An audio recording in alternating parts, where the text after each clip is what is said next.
Hello and welcome back to another EDH deck tech video. Today I'm still testing out my new camera and I thought I'd go ahead and update my Rakka Mar list. The previous video of this is a couple years old. This was actually requested. I went to the SCG Con and two different people spotted the random Kolaghan Empty the War and Storm deck and recognized me, which was unexpected being that I'm not exactly a popular YouTube person. One of those individuals saw my other deck I was playing, this one right here, and suggested I went ahead and post an updated video since it's an older list. Rakka Mar is actually one of my oldest commanders. I got into the format near the end of Lorwyn when I tried to snipe my buddy's foil Vendilion Click. He would never trade it to me, and that's when I learned why. I, as a troll, thus made my first commander Jeska Warrior Adept so I can snipe his click out of the air. About a year later, the Shards block... Shards block came out, and Rakka Mar was there, and by then I had multiple mono-red EDH decks. Rakka Mar specifically here used to be a debatably stronger commander. Back when I first built this, for example, it was between her and Kiki-Jiki, and I liked her because her tokens stick around. Kiki-Jiki's tokens did not. Keep in mind, this was before, like, Zealous Conscripts was a card in 2011. We're going way back before then. The combos with Kiki-Jiki at the time were Lightning Crafter and Sack Outlets with the Thornbite Staff. Not a whole bunch. Of course, over time, Kiki-Jiki gets better with cards that get printed that do stuff when they enter the battlefield. For example, there's a new one-card combo piece with Kiki that got printed on Amonkhet. Rakka Mar, over the years, doesn't exactly get better with creature quality, but there are some cards that get printed that does fit into a Rakka Mar deck and can make Rakka Mar better. And that's what my deck has become. The previous video was of an Anthem type deck. A lot of +1/+1 boosts to make her tokens better and ways of untapping her. And that was basically how my deck has always ran until Paradox Engine got printed. The deck has had a few changes, essentially working that into it. Not a goal of the deck, but just a better inclusion to streamline the deck. So let's run through her real quick. She is a 4-mana 2/2 haste Shaman, which is important for, of course, Thornbite Staff, a Shaman equipment. So I could ramp her out and attack for 2. The better thing, of course, is to hold her back and use her activated ability, paying a red to get a 3/1 haste elemental token. Not quite a Hellspark elemental. They don't have trample. Of course, they don't die at end of turn, so you can make an army of these, which is what my deck tries to do. Let's tick her over here, and I will reference her as we go to the important cards. These are basically broken down by card type.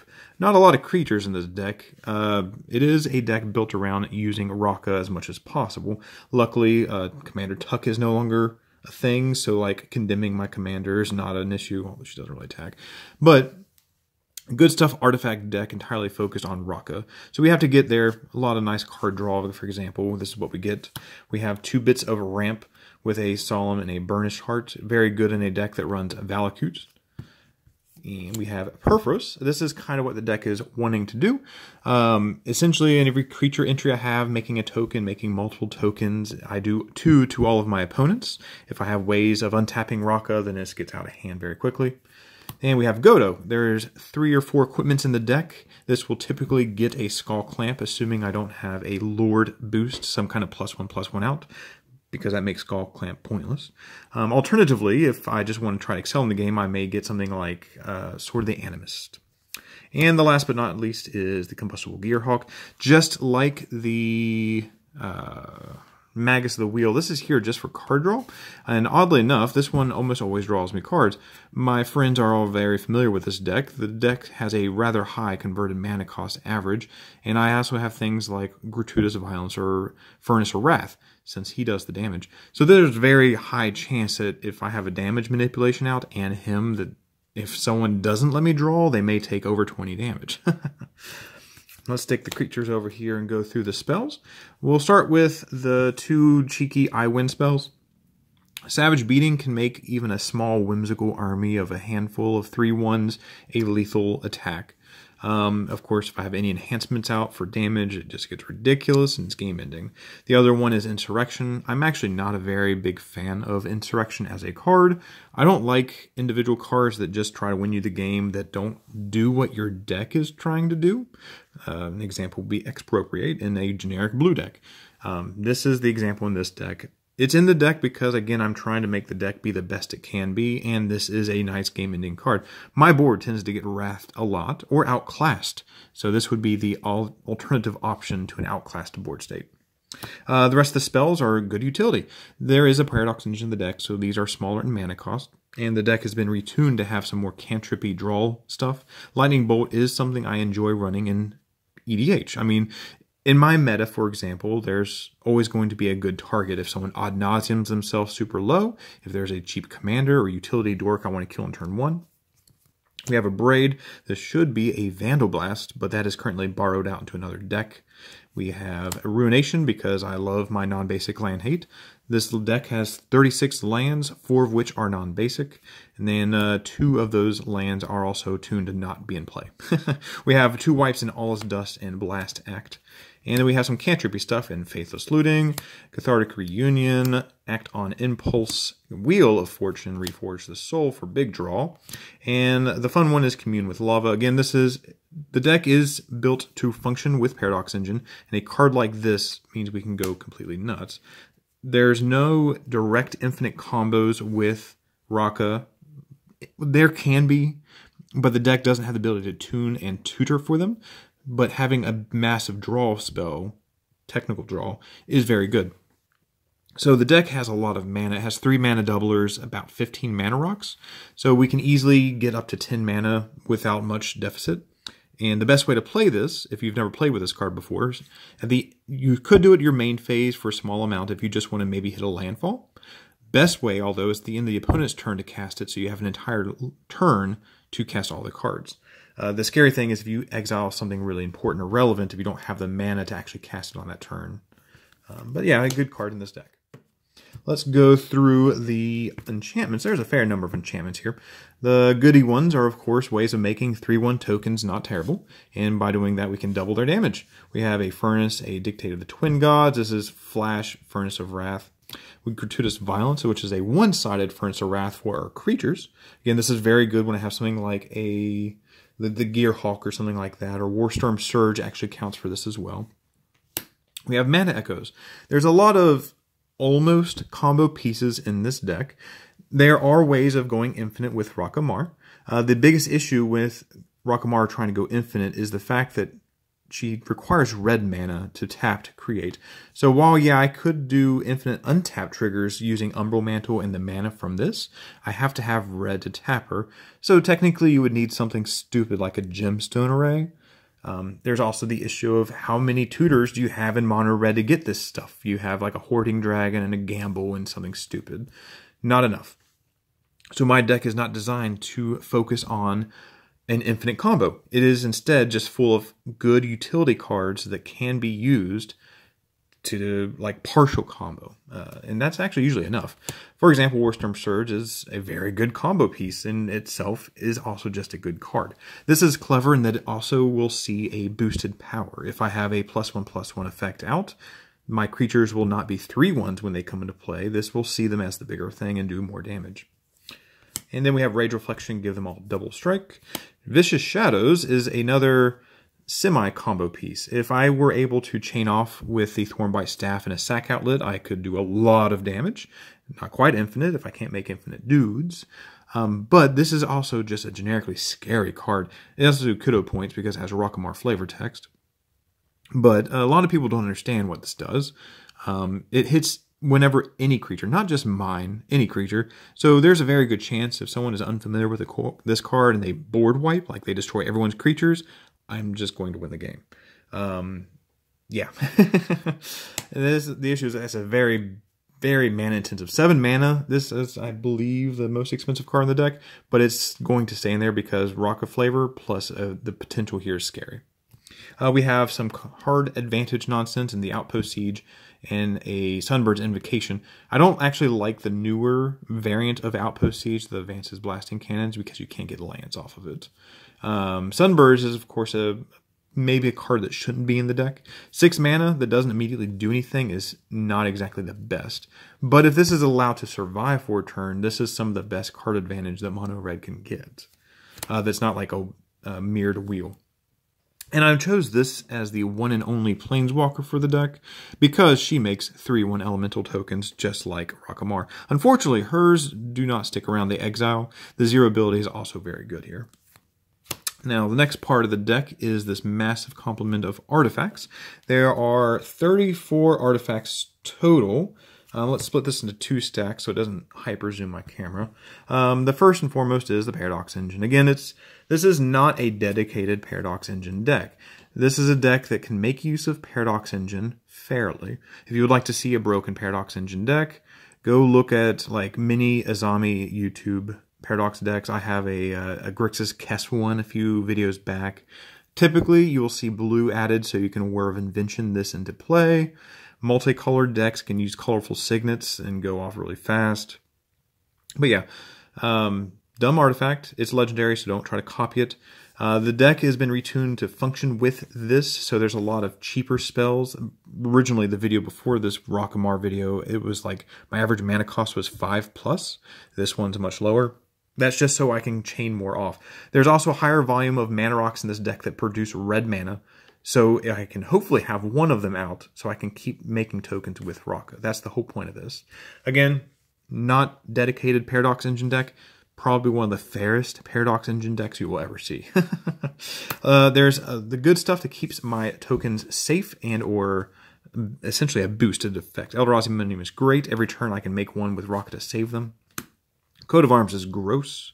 We have the Immortal Son. I think this is the newest card in the deck, actually.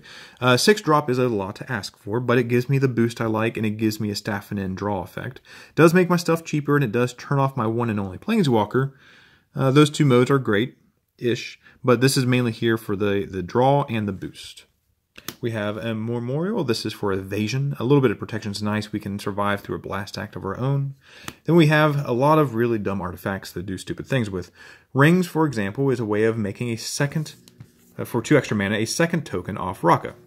Rings also combos with a lot of stuff in this deck. There's a lot of artifacts in the deck that can do stuff with Expedition Map, lands like Myriad Landscape or Thawing Glaciers, can double up on the Chandra, the Burnished Heart. This is a very good card in this deck. We have Ashnod's Altar because stacking a few tokens to drop like a 6-drop like a Cage Sun is fantastic. This can also be, it is a situational pseudo combo piece. If I have something like the Thornbite Staff on Rakka Mar, I can keep tapping her to make tokens, stack the token for mana, untap her, and have a lot of mana. Again, the issue is the requirement of red mana on her to keep making that token. We have these 2 essentially are here. She has haste, so this doesn't actually mean relevance. But these 2 allow for essentially 2 mana to make a second token. 1 red mana to make the token, 1 mana to untap her. And of course, if I have something like an Illusionist Embracers on her, that's ridiculous. This one is really good with the enchantment that, oh shoot, what's it called? The Mana Echoes enchantment. Essentially, after I have a small threshold of elementals, by tapping her, I can get enough elementals in play to have enough colors mana to untap her. Let me just find the enchantment so I can show that real quick. There we go. Again, this is one of those almost combos, not quite a combo. If I had a way of filtering my colorless mana to red mana, it would be infinite with Rakka Mar equipped with this. Otherwise, essentially, I very quickly make enough elementals, usually for the number of mountains I have in play, with those 2 put together. We have the Thornbite Staff. This is the fun one. Essentially, anytime a creature dies, we'll untap Rakka. Rakka is a shaman. When she comes into play, she will auto-equip to this. I can auto-equip this to other people's shamans, but I don't really want to. This is not as easy to combo with as Kiki-Jiki. Kiki-Jiki just goes infinite with this and any stack outlet. You'll get whatever ETB trigger you want infinitely or Perfrost people out. Mine, again, still requires red mana. It's the hindrance, really. We have Illusionist Bracers on Rakka. It will make double tokens. We have Sword of the Animus. This is just the equipment package here. This is a generically good card. It doesn't do anything much for this deck past being card advantage. We do have a Valakut in the deck, so yeah, we can start punching out lightning bolts by attacking, which is very good. But I mean, if we are successfully able to attack every turn, this does give us an extra card every turn, which is very good for mono red. We have the Skull Clamp. This is the best equipment in the entire deck, especially for a commander that makes 3/1 tokens. The issues, of course, we have a few Lord effects, +1/+1 effects in the deck. And just one of those out means that this will no longer draw us a bunch of cards. We have some other draw tech in Mind's Eye and Staffinen. Let's go on to the mana part of the deck. That's a big old chunk of it here. As I said, the deck has 36 lands, 4 of which are non-basic. This will typically go get Valakut. If we already have Valakut, we have some other non-tech we can get, like a Thawing Glaciers for longer games. We have a Wayfarer's Bauble, because again, this is really good in mono red. It is our version of a Nature's Lore, whatever. But if we have a Valakut in play, we can save this up to do some damage. We have the actual Mana Rocks and the Mana Crypt. I'm actually I don't like Mox Amber. My personal opinion is that unless you have very specific low mana costing commanders or very synergistic artifact based commanders, for example a 2 or less mana costing commander, or like Joyra, the new Joyra, this is a bad card in EDH. It's a trap. I literally have 23 EDH decks right now, and this is in 3 or less of them. And if this deck specifically did not have Paradox Engine, this card would not be in the deck. The only reason this is in the deck is because it will tap for red when she is out, and I'm doing Paradox Engine stupid shit. As a 0-drop, it can untap other stuff too when that goes out. Mox Opal is just strictly better in every way for this deck that has 34 artifacts. We have Mana Vault and the Soul Ring, the more common rocks you would expect. I love my diamonds. More things that tap for red mana specifically. Again, these normally I would not play, but they're here. We have a Mind Stone, Grim Monolith. Thrawn Dino, I was actually thinking about swapping to Commander Sphere, again because it taps for red and I can sack it to draw a card in more stale states. And a Gilded Lotus. Now, Sculpting Steel can copy any of the previous artifacts that's not legendary, but I typically try to hold on to it until I see one of my mana doublers. I have 3 in this deck. I do not like the lens, personal opinion. I've had it flickered on me multiple times. I don't like exiling lands, and this is not exactly the type of deck that can recover from that. So I like holding on to this until I can try to copy one of these. If not, I'd like to get something dumb like a Gilded Lotus or a card advantage kind of rock. Double Staffinen is always fun too. Let's go on to the lands to wrap up the video here. Let's get these 4 non-basics first.